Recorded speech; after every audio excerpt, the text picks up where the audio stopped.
Nucleus होता है, इसके चारों तरफ इलेक्ट्रॉन्स रिवॉल्व कर रहे होते हैं। फर्स्ट ऑर्बिट में 2 इलेक्ट्रॉन, सेकेंड ऑर्बिट में सेकेंड इलेक्ट्रॉन, थर्ड ऑर्बिट में भी लेट से 8 इलेक्ट्रॉन है, और हमारा फोर्थ ऑर्बिट में इलेक्ट्रॉन है। तो न्यूक्लियस की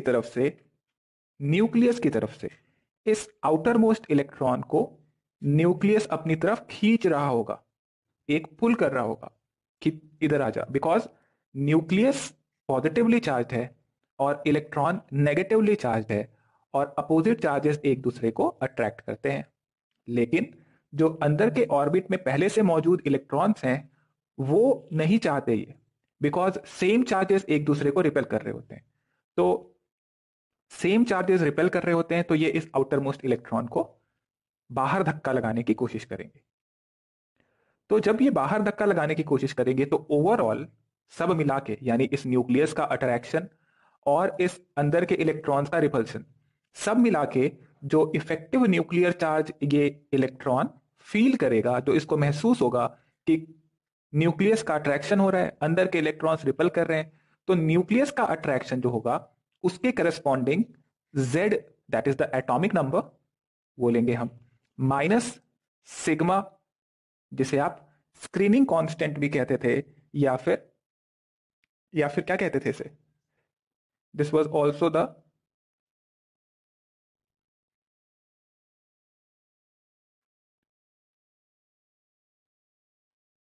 शील्डिंग कांस्टेंट और स्क्रीनिंग कांस्टेंट।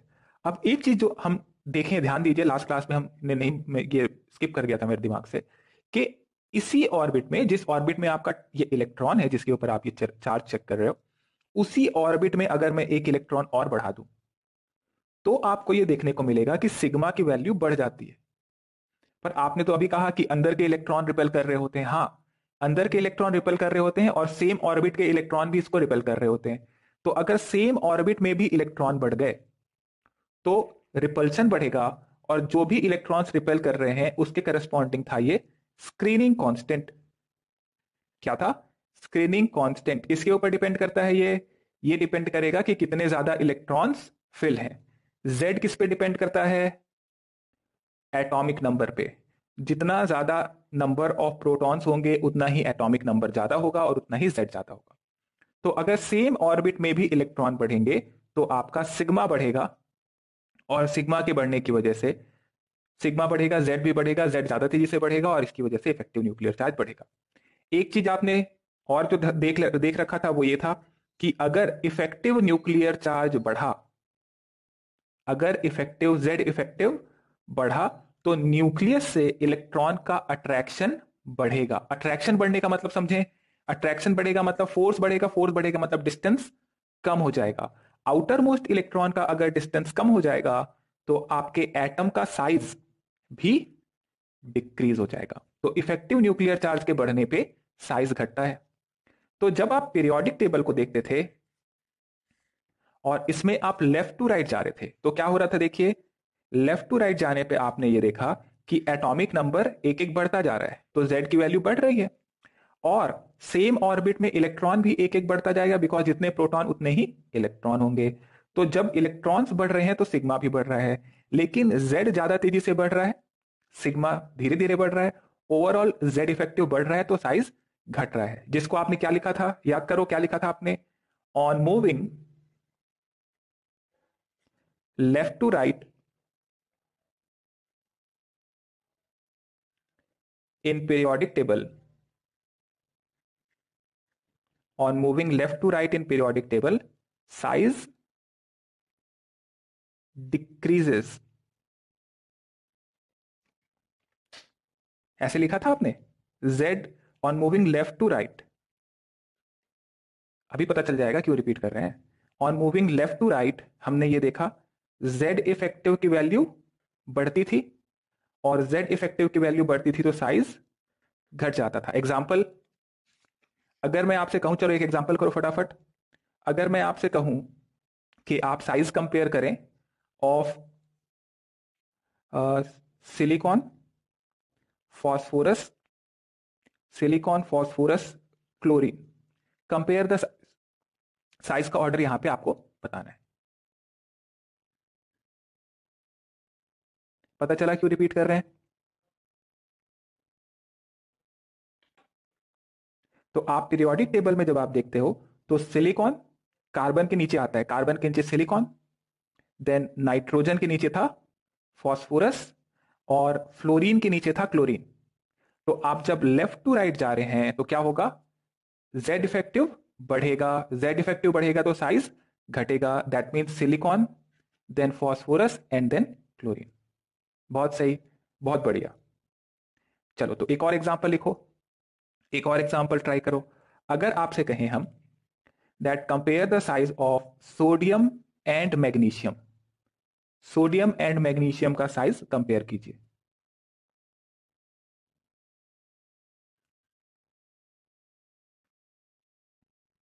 सो सोडियम आता है, सोडियम के बाद आता है magnesium. On moving left to right size जो है वो घटना चाहिए, तो सोडियम का साइज ज्यादा होना चाहिए, मैग्नीशियम का कम होना चाहिए। बहुत बढ़िया, आ गया ये आंसर आपका। अब जब आप ऊपर से नीचे जाते हो तो क्या देखने को मिला था हमें? Top to bottom. तो second point, on moving top to bottom,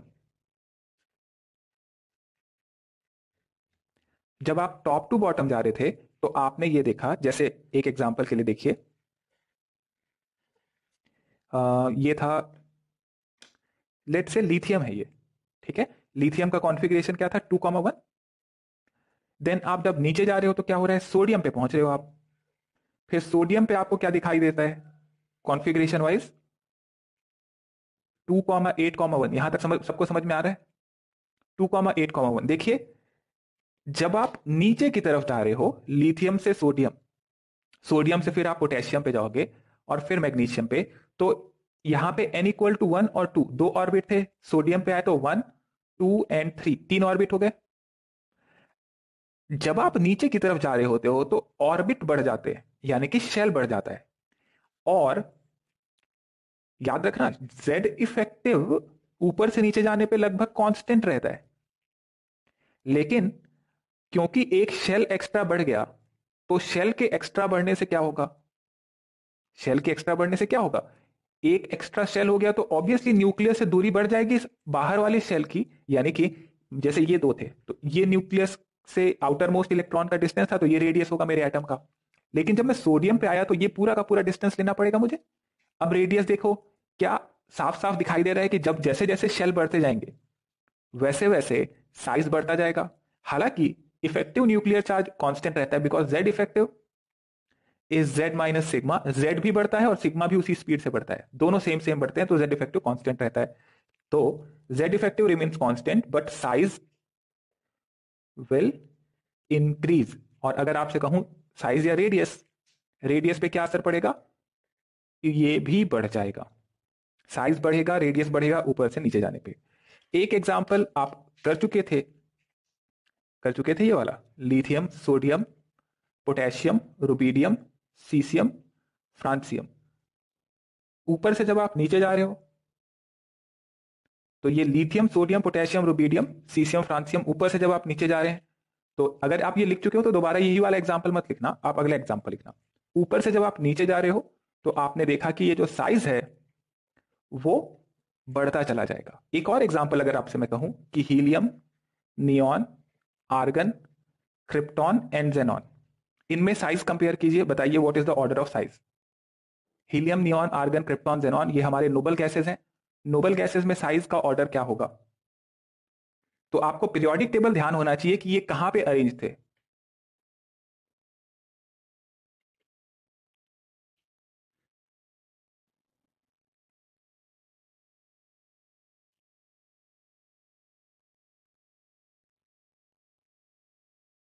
okay, सो जब आप ऊपर से नीचे की तरफ जा रहे हो, बिल्कुल सही, तो ऊपर से नीचे जाने पे आपको साइज बढ़ता दिखाई देगा। So this is the general order, generally इस तरीके का ऑर्डर देखने को मिलता था, बट इसमें कुछ इरेगुलरिटीज भी हैं। इरेगुलरिटीज का मतलब exceptions.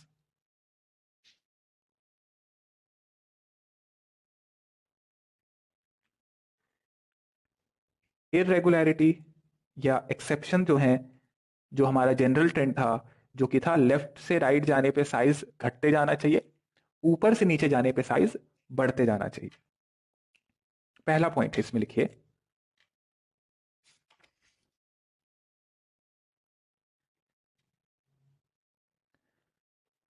The atomic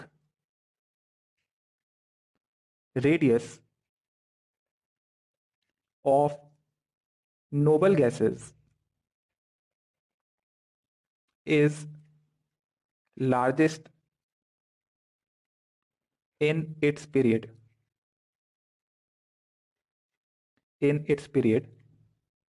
as it is represented by van der Waal radius, as it is represented by van der Waal radius।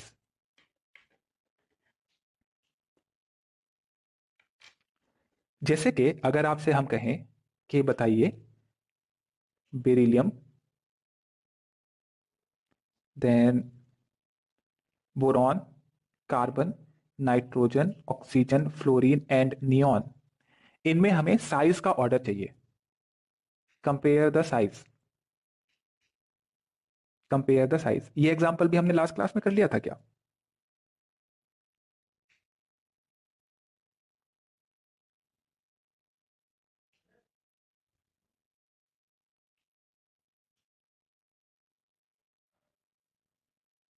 So this is the example and we have to compare the size.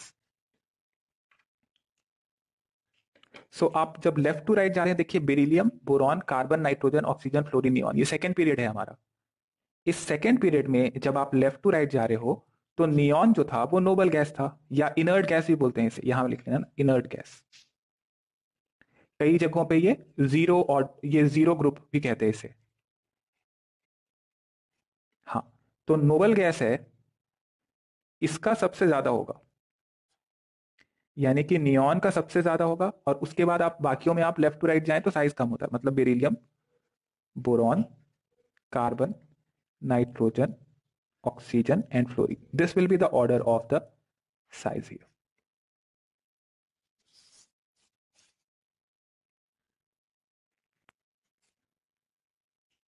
आप एक और example चाहें तो यहां note कर सकते हैं, that is silicon, phosphorus, chlorine and argon.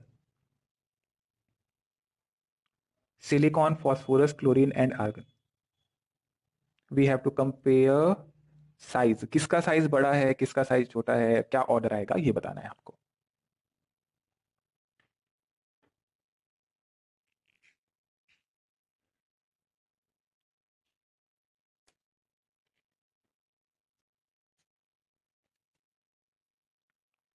वैसे तो आप देखिए पीरियोडिक टेबल में अगर आप देखेंगे तो आपको दिखाई देगा दैट सिलिकॉन इधर कहीं पे है, सिलिकॉन है, देन फॉस्फोरस है, देन क्लोरीन है, और सबसे आखिरी में यहां कहीं पे आर्गन था। तो लेफ्ट टू राइट जाने पे साइज तो कम होते जाना चाहिए, बट आर्गन, क्योंकि इसके लिए आप वेंडरवॉल रेडियस मेजर कर रहे हो, तो ये पहले सबसे आगे आ जाएगा, तो आर्गन सबसे पहले, फिर बाकियों में लेफ्ट टू राइट जाने पे साइज कम होते जाना चाहिए, यानी silicon, then phosphorus and then chlorine.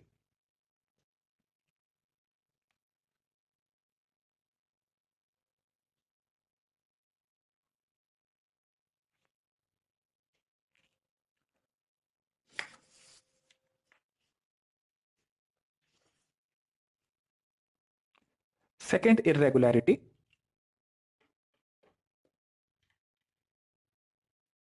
Second irregularity जो है वो है इन ट्रांजिशन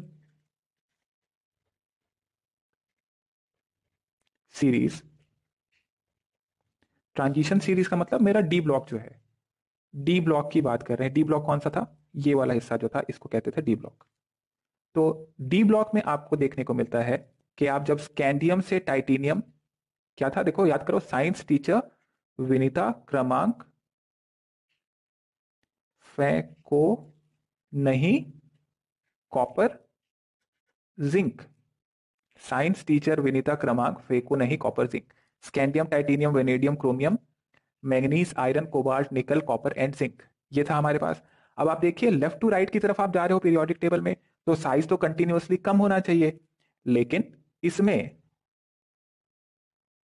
जब आप साइज का ऑर्डर देखते हैं, या एटॉमिक रेडियस लिख देता हूं इसे, रेडियस जब आप देखते हैं तो स्कैंडियम आता है 1.44 एंगस्ट्रॉम, टाइटेनियम आएगा 1.32 angstrom, vanadium is 1.22 angstrom, chromium 1.18 angstrom, manganese 1.17, iron 1.17 angstrom, cobalt 1.16 angstrom, निकल 1.15, कॉपर 1.17 एंड जिंक का 1.25। सो स्टार्टिंग में देखिए स्कैंडियम से टाइटेनियम वेनेडियम क्रोमियम मैग्नीज तक घट रहा है, फिर आयरन कोबाल्ट निकल कॉपर तक लगभग कांस्टेंट रहता है, और जिंक में there is a slight increase. कहने का मतलब यह है कि अगर मैं लिखूं इधर एटॉमिक नंबर एक्स एक्सिस पे और वाई एक्सिस पे मैं लिखूं एटॉमिक रेडियस, एटॉमिक रेडियस इन एंगस्ट्रॉम, तो आप स्कैंडियम से अगर शुरू कर रहे हैं, scandium titanium vanadium chromium manganese iron cobalt nickel copper and zinc, तो आपको देखिएगा स्कैंडियम अगर यहां कहीं से शुरू कर रहे हैं 1.44, तो टाइटेनियम 1.32 होगा, फिर वेनेडियम पे और कम होगा 1.2, देन 1.18, फिर 1.17 मैंगनीज पे, फिर लगभग कांस्टेंट रहता है ये आयरन कोबाल्ट, निकल में थोड़ा सा 1.15 आएगा, थोड़ा सा डिक्रीज, बहुत ज़्यादा नहीं, फिर वापस 1.17, और जिंक में there is a slight increase, लेकिन वापस आप देखिए जिंक की जितना नहीं हो रहा, थोड़ा सा बढ़ रहा है, लेकिन जिंक नहीं सॉरी स्कैंडियम, तो स्कैंडियम था ये, इधर मैं लिख दूंगा titanium vanadium chromium manganese iron cobalt, cobalt यहाँ लिखना पड़ेगा, निकल कॉपर एंड जिंक। तो आप तो एक्सपेक्ट करे थे कि घटता चला जाना चाहिए, बट ऐसा होता नहीं है।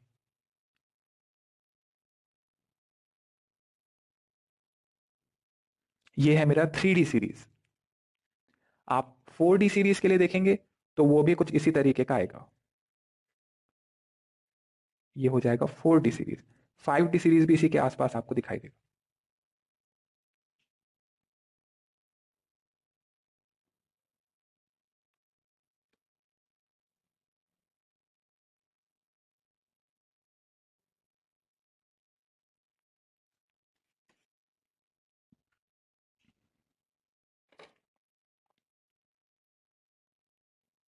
नोट कर लिया हमने।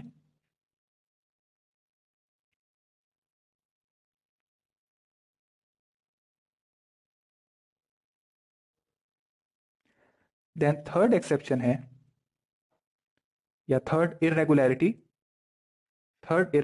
है that radius of aluminium is nearly equal to radius of gallium. Radius of aluminium is nearly equal to radius of gallium, इसको कहते हैं because of d orbital contraction. कैसे होता है फिर कभी बात करेंगे, फिलहाल हम बस ध्यान रखें एल्यूमिनियम और गैलियम। देखिए आप ध्यान दीजिए, अगर तो बोरॉन, बोरॉन के नीचे आता था एल्यूमिनियम, बैंगन आलू गाजर इन थैला, है ना, तो एल्यूमिनियम के नीचे आ रहा था गैलियम, आप ऊपर से नीचे जा रहे थे, ऊपर से नीचे जाने पे साइज बढ़ते जाना चाहिए था, तो गैलियम का साइज ज्यादा होना चाहिए था एल्यूमिनियम से, ये हमारा जनरल ऑर्डर था। बट हुआ क्या, एल्यूमिनियम और गैलियम का साइज लगभग बराबर हो जाता है, तो ये एक एक्सेप्शन की तरह ट्रीट करना है इसे।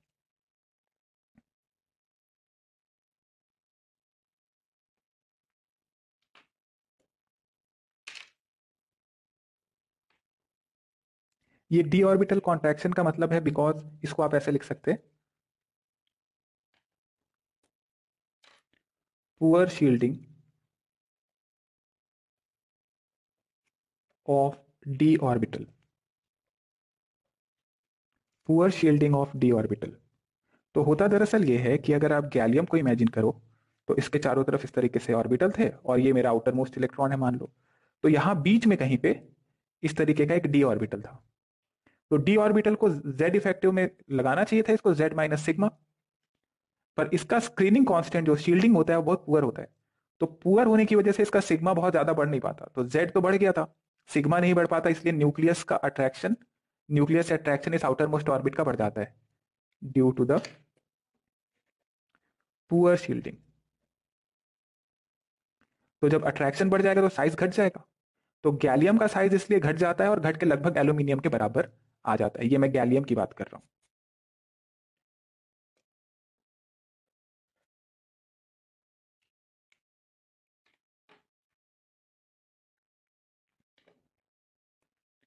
देन फोर्थ एक्सेप्शन,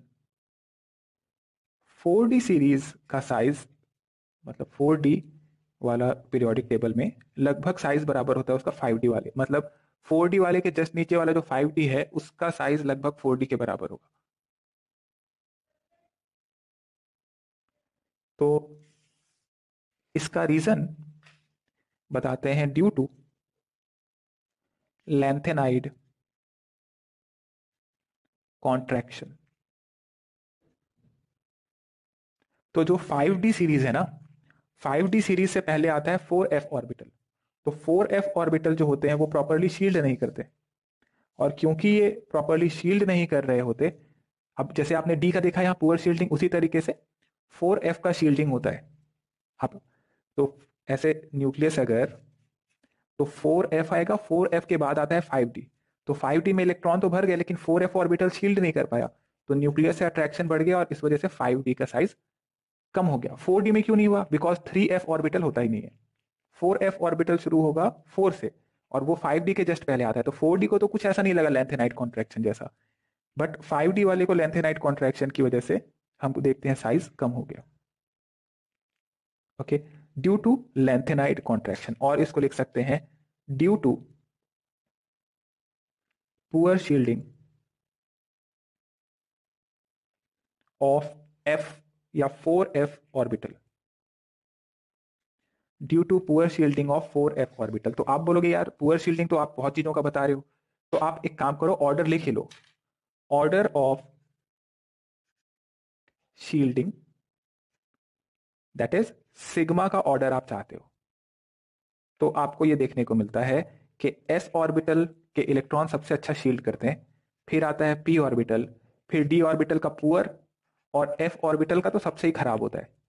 तो due to poor shielding of 4f orbital, और f ऑर्बिटल सबसे खराब होगा क्योंकि ये सबसे ज्यादा मोस्ट डिफ्यूज्ड, सबसे ज्यादा फैला हुआ होता है ये, और क्योंकि ये फैल जाता है तो ये प्रॉपरली शील्ड नहीं कर पाता, जबकि s ऑर्बिटल बिल्कुल स्फेरिकल होता है, प्रॉपरली शील्ड कर पाता है।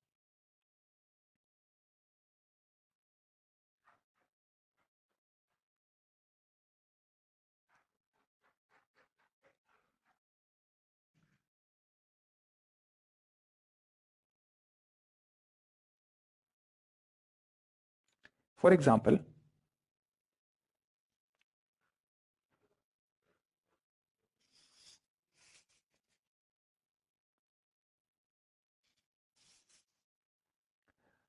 Copper,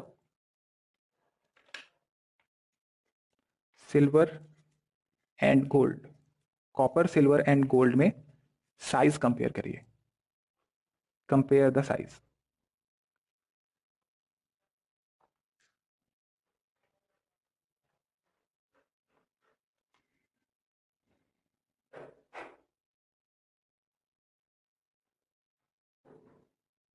so we have to compare the size here. देखिए, कॉपर जो था वो 3D सीरीज का था, सिल्वर जो था वो 4D सीरीज का था, और गोल्ड जो था वो 5D सीरीज का था। तो 4D और 5D वाले गोल्ड की तरफ आप जा रहे हैं तो size should have increased, but 4D और 5D का लगभग बराबर होगा। So we can say size wise copper का साइज तो सबसे कम होगा, बट सिल्वर और गोल्ड का साइज लगभग बराबर आ जाएगा।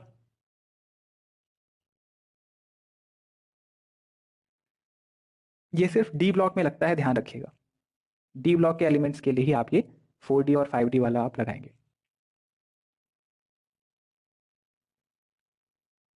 जैसे कि अगर आपसे पूछे निकल, पैलेडियम एंड प्लैटिनम, ये भी सेम ग्रुप के हैं, we have to compare the size, तो आप कहेंगे निकल सबसे छोटा है, palladium is nearly equal to platinum.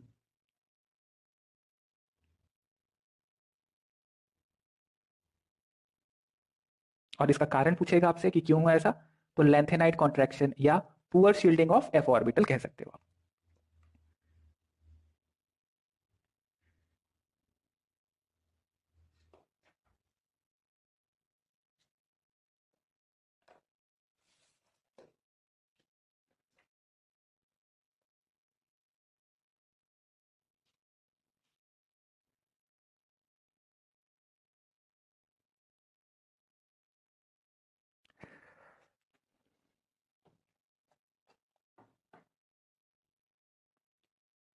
Note कर लिया हमने।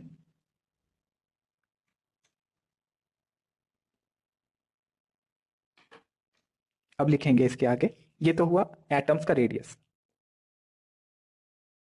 अब देखिए आयोनिक रेडियस।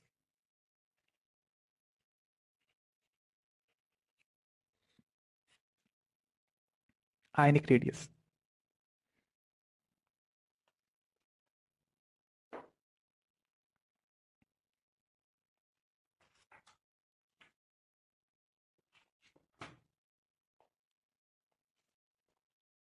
ओके। पहले हम बात कर लें जरा कैटायन के बारे में, थोड़ा ध्यान दो, फोकस करना पड़ेगा आपको। कैटायन के बारे में बात कर लेते हैं। मेरे पास है सोडियम एटम, तो सोडियम एटम को जब आप देखें तो इसके अंदर में 11 प्रोटॉन थे और 11 इलेक्ट्रॉन थे, याद है हमें एटॉमिक नंबर 11 था, तो 11 प्रोटॉन और 11 इलेक्ट्रॉन इसके अंदर में होने चाहिए। अगर हम सोडियम से एक इलेक्ट्रॉन रिमूव कर दें, तो सोडियम से जैसे ही आप एक इलेक्ट्रॉन हटाओगे सोडियम पे आ जाएगा प्लस, और एक इलेक्ट्रॉन यहां से हो गया रवाना। तो आपके पास अब बन चुका है Na plus.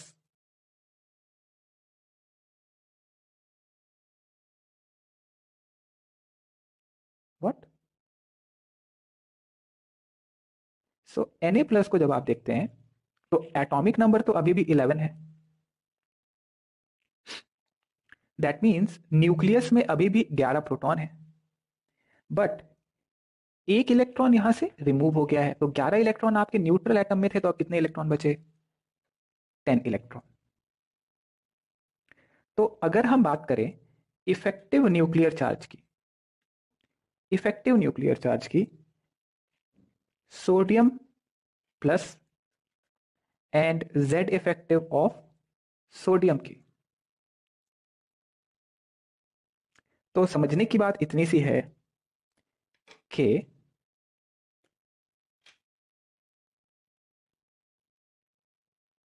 no video has not been paused. Is the video paused?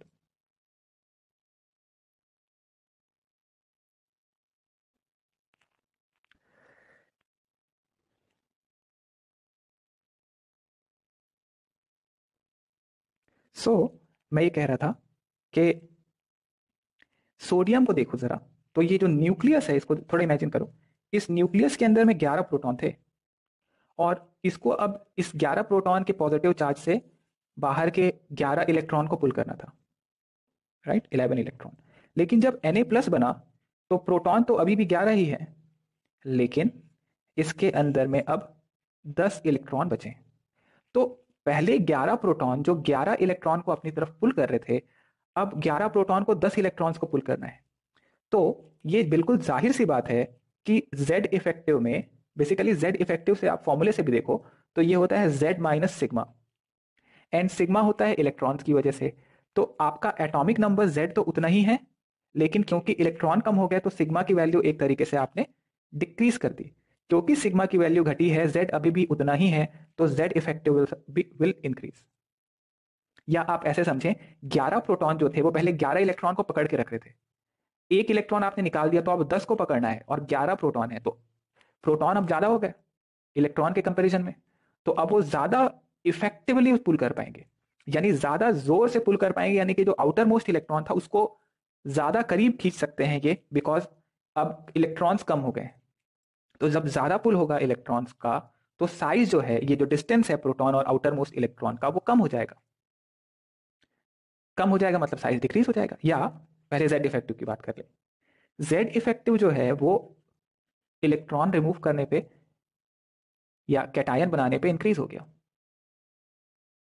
और जब जब जेड इफेक्टिव की वैल्यू जब जब जेड इफेक्टिव की वैल्यू बढ़ती है, तब तब साइज कम हो जाता है।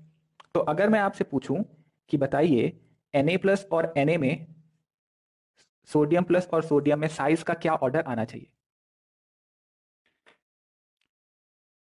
सोडियम कैटायन एंड सोडियम में what should be the order of size? Z effective जिसका ज्यादा, साइज उसका कम। और उसके लॉजिक से जाएंगे तो Na प्लस यानी कैटायन का साइज, उल्टा लिख दिया मैंने, Na प्लस कैटायन जो है उसका साइज कम हो जाना चाहिए हमारे न्यूट्रल एटम से। तो इसको आप चाहो तो समराइज कर सकते हो, कैटायन का साइज कम हो जाता है। क्यों कम हुआ समझ में आया? इलेक्ट्रॉन जब आपने निकाल दिए तो बचे हुए इलेक्ट्रॉन्स को और इफेक्टिवली पुल करा जाएगा, और इफेक्टिवली जब पुल करेंगे अपनी तरफ खींचेंगे तो साइज कम हो जाएगा। साइज कम हो जाएगा यहाँ पे कैटायन का। तो इसको मैं वर्ड्स में लिख लेता हूं, आप भी लिखिए। Cations are smaller than parent atom.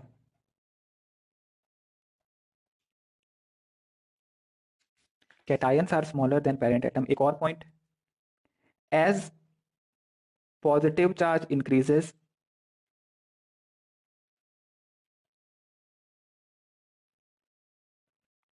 Size decreases.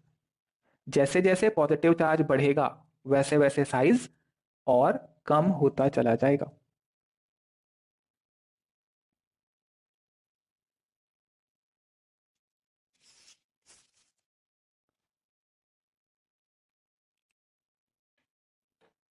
इसको एक एग्जांपल से समझिए।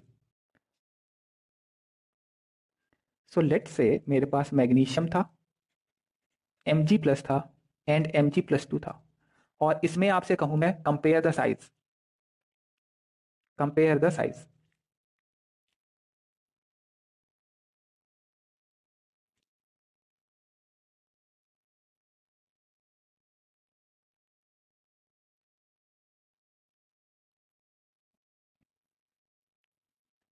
सो आप ऐसे देखेंगे, मैग्नीशियम था एटॉमिक नंबर 12, तो यहाँ 12 प्रोटॉन थे और 12 इलेक्ट्रॉन थे। मैग्नीशियम प्लस में 12 प्रोटॉन है अभी भी, एक इलेक्ट्रॉन आपने कम कर दिया तो 11 इलेक्ट्रॉन हो गए।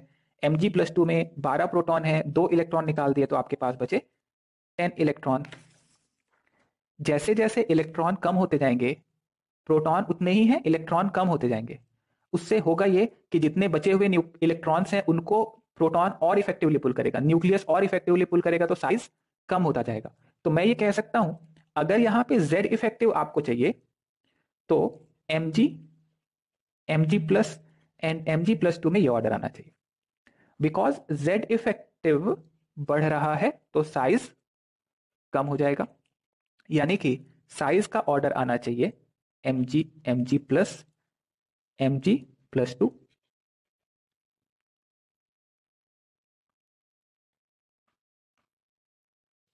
ठीक है, यहां तक। जैसे जैसे पॉजिटिव चार्ज बढ़ता जाएगा वैसे वैसे साइज कम होता जाएगा। क्या ये हर जगह लगता है? हाँ, हर जगह लगता है। जैसे जैसे पॉजिटिव चार्ज बढ़ता जाएगा वैसे वैसे साइज डिक्रीज होता जाएगा। समझ में आ रहा है क्यों? बिकॉज इफेक्टिव न्यूक्लियर चार्ज बढ़ता जाएगा, जेड इफेक्टिव बढ़ता जाएगा, और इस वजह से साइज कम होता चला जाना चाहिए।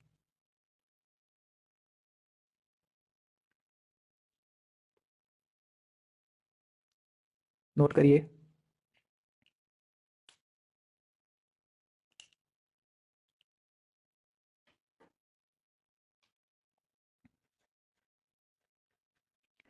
अच्छा, आप एक एग्जांपल देखिए क्लोरीन का।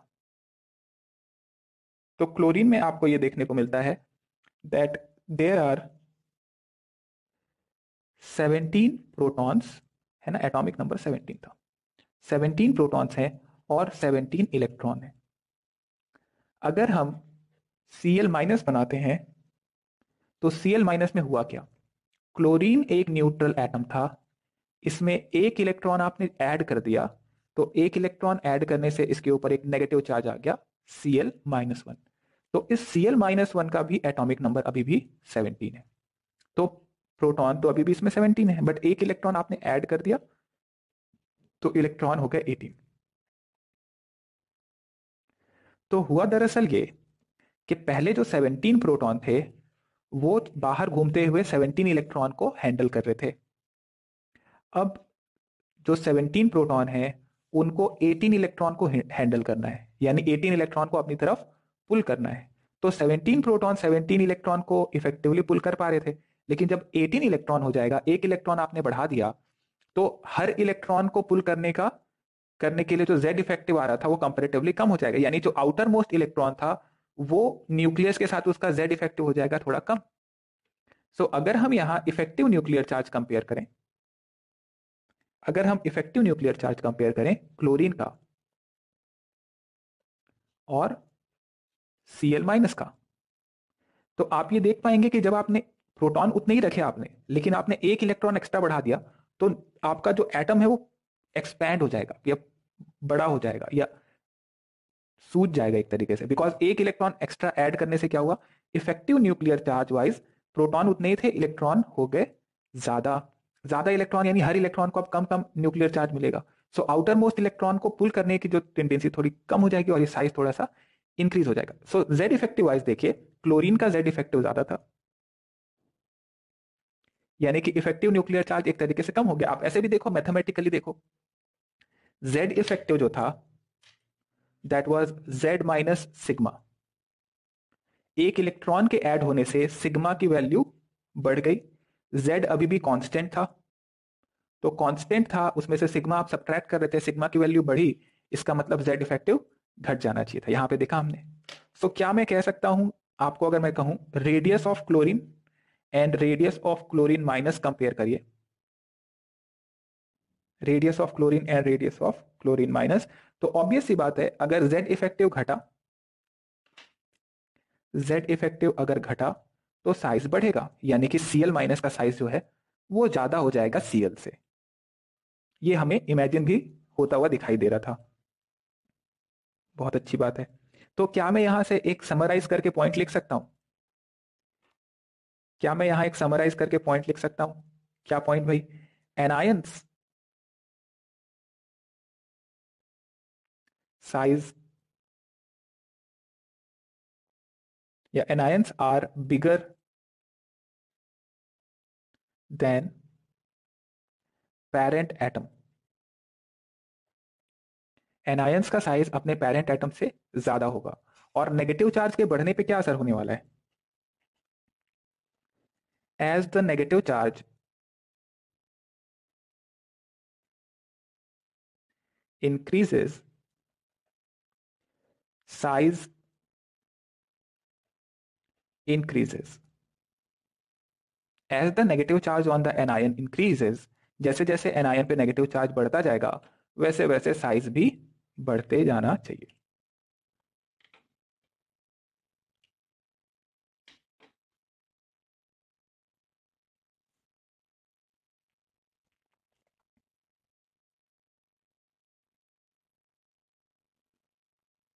So let's say for example अगर हम ऑक्सीजन O-1 एंड O-2 में साइज कंपेयर कर रहे थे,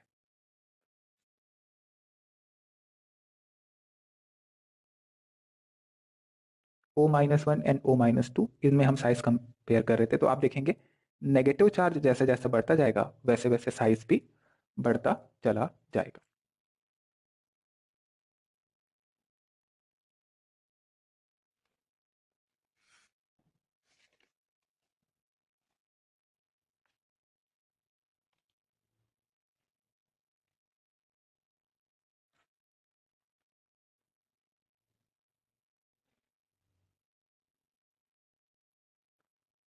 बहुत बढ़िया, सही आपका आंसर।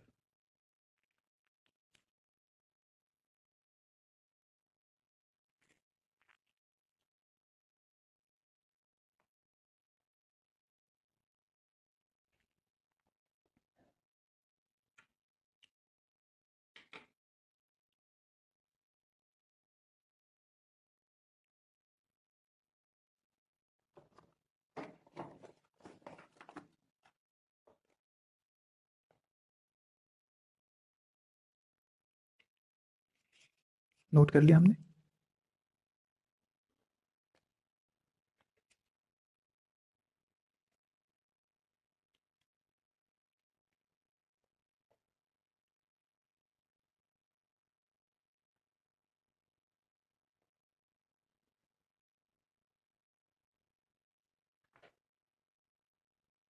नोट हो गया।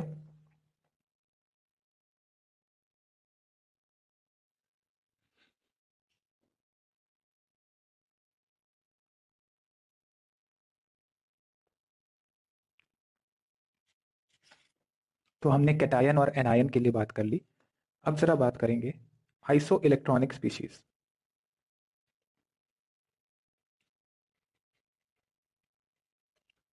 आइसो इलेक्ट्रॉनिक स्पीशीज के लिए किस तरीके से आपको देखना है। सो लेट से हमारे पास एक एग्जांपल है N3 O2 F neon sodium plus magnesium +2। इनमें आपको साइज कंपेयर करना है।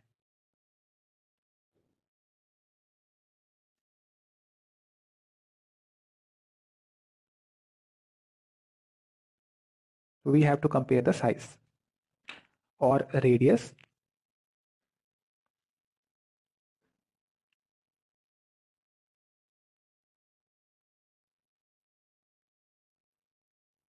आप चाहो तो एक और जोड़ लो, एल्यूमिनियम +3 भी जोड़ लो मैग्नीशियम के बाद।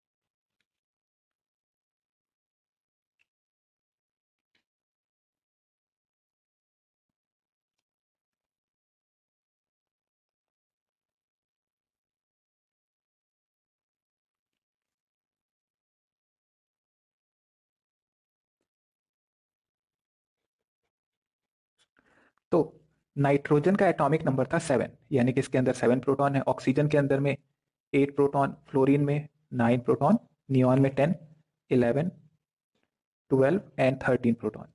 वैसे तो ये आंसर आपका ऐसे ही आ जाएगा, बट मैं इसका प्रॉपर एक्सप्लेनेशन आपको देना चाहता था। अब N3- को अगर आप देखें तो नाइट्रोजन में तो 7 प्रोटॉन थे, इसमें आपने 3 इलेक्ट्रॉन जोड़े तब जाके तो -3 चार्ज आया है। तो 3 इलेक्ट्रॉन आपने ऐड कर दिए किसमें, न्यूट्रल नाइट्रोजन में, जिसके एटॉमिक नंबर था 7। तो 7 प्रोटॉन और 7 इलेक्ट्रॉन थे न्यूट्रल में, 3 इलेक्ट्रॉन आपने जोड़ दिया तो अब इसमें हो गया 10 इलेक्ट्रॉन। O2- ऑक्सीजन का 8 था, 8 में 2 इलेक्ट्रॉन ऐड किया तो 10। फ्लोरीन एटॉमिक नंबर था इसका 9, कैसे बना होगा F-? फ्लोरीन में आपने एक इलेक्ट्रॉन जोड़ा होगा तो F- बना होगा। तो फ्लोरीन में तो 9 इलेक्ट्रॉन थे न्यूट्रल में, बिकॉज एटॉमिक नंबर 9 था, तो एक इलेक्ट्रॉन जोड़ने के बाद 10 इलेक्ट्रॉन हो गए, तो यहां भी 10 इलेक्ट्रॉन है। नियॉन में भी 10 इलेक्ट्रॉन है। Na+ में देखो, Na+ में देखो कैसे बना था Na+, सोडियम से एक इलेक्ट्रॉन आपने रिमूव कर दिया, तो सोडियम में तो 11 प्रोटॉन थे, 11 इलेक्ट्रॉन थे, एक इलेक्ट्रॉन रिमूव करने के बाद 10 इलेक्ट्रॉन। Mg+2 में यही हुआ होगा, 12 प्रोटॉन थे, 2 इलेक्ट्रॉन आपने रिमूव कर दिया, 10 इलेक्ट्रॉन। एल्यूमिनियम में 13 प्रोटॉन थे, 13 इलेक्ट्रॉन भी रहे होंगे, 3 इलेक्ट्रॉन निकाल दिया आपने तो अब बचा 10 इलेक्ट्रॉन। तो सब में 10 इलेक्ट्रॉन है, तो सबके सब में सेम नंबर ऑफ इलेक्ट्रॉन है, और इसे ही कहते हैं आइसो इलेक्ट्रॉनिक स्पीशीज। तो ये सब आइसो इलेक्ट्रॉनिक स्पीशीज थे। अब जरा न्यूक्लियर चार्ज दिखा लिया जाए, जेड इफेक्टिव निकाल लिया जाए। 7 प्रोटॉन जो है वो 10 इलेक्ट्रॉन को पुल करने की कोशिश कर रहे हैं, और एल्यूमिनियम में 13 प्रोटॉन मिलकर 10 इलेक्ट्रॉन को पुल करने की कोशिश कर रहे हैं। क्लियरली आपको समझ में आ रहा है कि जितने ज्यादा अब इलेक्ट्रॉन्स तो सब जगह बराबर हैं, जहां पे ज्यादा प्रोटॉन है वहां पे ज्यादा इफेक्टिवली पुल होगा और जेड इफेक्टिव ज्यादा होगा। अब मैं ये कह रहा हूं कि Z effective is what, basically this is Z minus sigma. अब आपने नंबर ऑफ इलेक्ट्रॉन कांस्टेंट कर दिया तो सिग्मा कांस्टेंट हो गया, तो जेड जिसमें ज्यादा होगा उसमें जेड इफेक्टिव ज्यादा होगा। तो जेड इफेक्टिव का ऑर्डर जो है वो कुछ इस तरीके से आता है, aluminium +3, then Mg+2, Na+, neon, F-, O2- and N3-। Z effective की वैल्यू बढ़ी तो इसका मतलब साइज की वैल्यू घट जाएगी। तो साइज का ऑर्डर जो है जस्ट इसके अपोजिट आ जाना चाहिए, यानी कि एल्यूमिनियम +3 पे सबसे ज्यादा इफेक्टिव न्यूक्लियर चार्ज था, तो इसका साइज सबसे कम होना चाहिए। फिर Mg+2, then sodium +1, then neon F-, O2-, और सबसे ज्यादा N3- का साइज था। तो हम इसको समराइज करके यहां लिख सकते हैं कि अगर आइसो इलेक्ट्रॉनिक स्पीशीज है, सारे के सारे अगर आइसो इलेक्ट्रॉनिक स्पीशीज हैं, तो जैसे जैसे नेगेटिव चार्ज बढ़ता जाएगा साइज बढ़ता जाना चाहिए, और जैसे जैसे पॉजिटिव चार्ज बढ़ता जाएगा वैसे वैसे साइज, जैसे जैसे पॉजिटिव चार्ज होगा वैसे वैसे साइज क्या होना चाहिए, कम होते जाना चाहिए। तो वी कैन राइट हियर, हम यहां लिख सकते हैं that for iso electronic species as negative charge increases, size increases, and as positive charge increases, size decreases.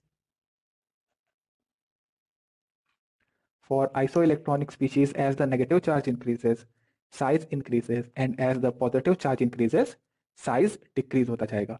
Note करिए और फटाफट एक एग्जांपल करेंगे अब हम।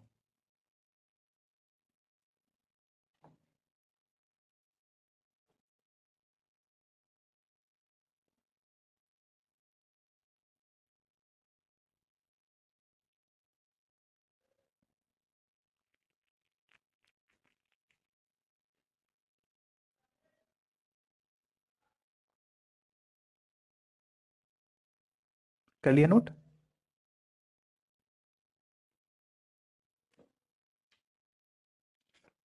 तो जरा एक सवाल का जवाब बताओ मुझे। अगर मैं आपसे कहूं P3-, S2-, Cl- and argon, इसमें आप मुझे जरा बता दीजिए what is the order of size.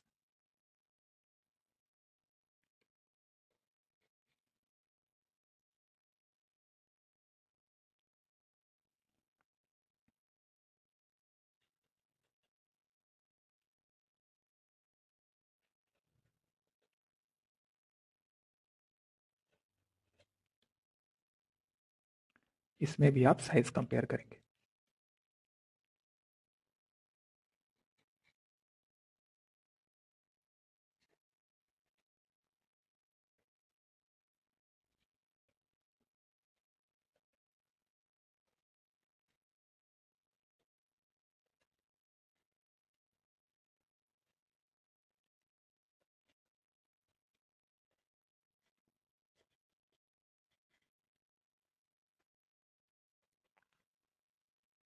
इन सब में साइज कंपेयर करना है। सो P3-, S2-, Cl- and argon neutral, these are all isoelectronic species। Periodic table अगर आप देखेंगे तो फॉस्फोरस के बाद सल्फर, सल्फर के बाद क्लोरीन और फिर आर्गन आता है। तो आर्गन न्यूट्रल हमारा था, राइट, इसमें 18 था। क्लोरीन पे -1 कर दिया तो भी 18 हो गया इसमें, सल्फर पे -2 किया तो 18, फॉस्फोरस पे -3 किया तो 18 इलेक्ट्रॉन आ रहे हैं। तो अगर आइसो इलेक्ट्रॉनिक स्पीशीज है, नेगेटिव चार्ज बढ़ता जाएगा तो साइज बढ़ता जाना चाहिए था।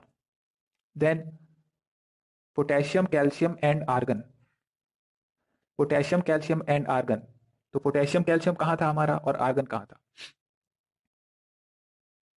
तो इसके ऊपर नियॉन वाली सीरीज थी, लिथियम, बेरिलियम, और ये पूरा नियॉन वाले में था। आर्गन वाली सीरीज में क्या था हमारे पास, देखिए इधर था सोडियम, मैग्नीशियम, और उसके बाद फिर सोडियम, मैग्नीशियम, एल्यूमिनियम, फास्फोरस, ये वाला था। आर्गन के नीचे आता था पोटेशियम, और मतलब उस थर्ड सीरीज में आता था पोटेशियम और कैल्शियम। अगर आप आर्गन को देखें, पोटेशियम को देखें और कैल्शियम को देखें, इसमें +1 और +2 कर दोगे तो ये तीनों भी आइसो इलेक्ट्रॉनिक स्पीशीज बन जाएंगे। जैसे ही आपको ये पता चला आइसो इलेक्ट्रॉनिक है ये, आप कहोगे कि पॉजिटिव चार्ज जैसे जैसे बढ़ता जाएगा साइज घटते जाना चाहिए। तो कैल्शियम +2 का सबसे कम, देन K+, और फिर आर्गन का plus, sodium plus, potassium plus और रुबीडियम प्लस। ये तो हो गया होगा। बताओ क्या आंसर आ रहा है इसमें, थर्ड वन का क्या आंसर आ रहा है, नोट करो अपने कॉपी में बताओ। और चेक करो सही आ रहा है कि नहीं आपका। लिथियम, सोडियम, पोटेशियम, रुबीडियम, तो आप इनमें कर ये रहे हो कि ये सब अल्कली मेटल्स हैं। लिथियम के नीचे सोडियम, सोडियम के नीचे पोटेशियम और पोटेशियम के नीचे रुबीडियम। तो जब आप ऊपर से नीचे जा रहे हैं और सब पे आपने प्लस लगा दिया तो सबसे एक एक इलेक्ट्रॉन निकाल लिया आपने, राइट। सबसे आपने एक एक इलेक्ट्रॉन निकाल लिया, बट सब में एक एक शेल तो ऐड होता। आंसर क्या आ रहा था देखो, lithium, sodium, potassium and rubidium. ऊपर से नीचे जाने पे साइज बढ़ेगा। सब पे अगर आपने +1 चार्ज लगाया है तो सब सब में एक एक इलेक्ट्रॉन कम हो जाएगा, बट ऊपर से नीचे जाने पे साइज तो बढ़ते जाना चाहिए था। ठीक है यहां तक। अब आइए अगले वाले एग्जाम्पल पे। कौन सी सीरीज है ये, देखिए अल्कलाइन अर्थ मेटल, बेरिलियम। कैसे याद रखते थे इसको हम लोग, बेटा मांगे, एमजी से मांगे, कार, स्कूटर, बाप, राशि। Beryllium, magnesium, calcium, strontium, barium and radium, ये तो दिया नहीं है, ये दोनों आपको नहीं पूछे। तो सब पे +2 चार्ज आ रहा है तो कोई खास फर्क नहीं पड़ेगा, ये साइज का ऑर्डर ऊपर से नीचे जाने पे बढ़ने वाला है। नेक्स्ट वन भी इसी तरीके से करना होगा। देखिए फ्लोरीन, क्लोरीन, ब्रोमीन, आयोडीन, ऊपर से जब आप नीचे की तरफ जा रहे हैं तो साइज बढ़ता चला जाएगा। नोट कर लो किस किस का आंसर आ गया था ये।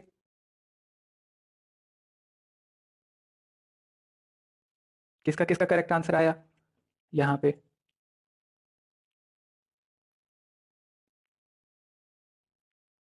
बहुत बढ़िया। चलिए इसके आगे हम नेक्स्ट क्लास में बात करेंगे। बहुत बढ़िया।